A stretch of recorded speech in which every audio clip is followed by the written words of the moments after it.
नमस्कार मंडळी, आज आपण पाहणार आहोत धाराशिव विधानसभा मतदारसंघाचा मागील 4 विधानसभाचा निकाल। तर मंडळी, असेच निकाल पाहण्यासाठी आपल्या चॅनलला सबस्क्राईब करा। धाराशिव विधानसभा मतदारसंघाचा क्रमांक 242 आहे। धाराशिव विधानसभा मतदारसंघ येथे 2024 मध्ये शिवसेना एकनाथ शिंदे गटाकडून अजित पिंगळे यांच्या विरुद्ध शिवसेना उद्धव ठाकरे गटाकडून कैलास घाडगे पाटील हे निवडणुकीच्या रिंगणात होते।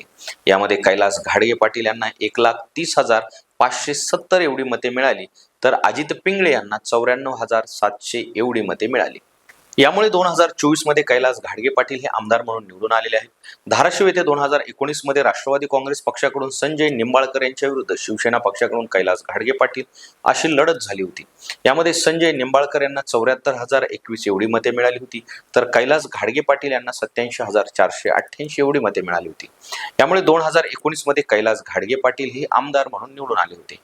धाराशिव येथे 2014 मध्ये राष्ट्रवादी काँग्रेस पक्षाकडून राणा जगजितसिंह पाटील यांच्या विरुद्ध शिवसेना पक्षाकडून ओमप्रकाश राजे निंबाळकर अशी लढत झाली होती।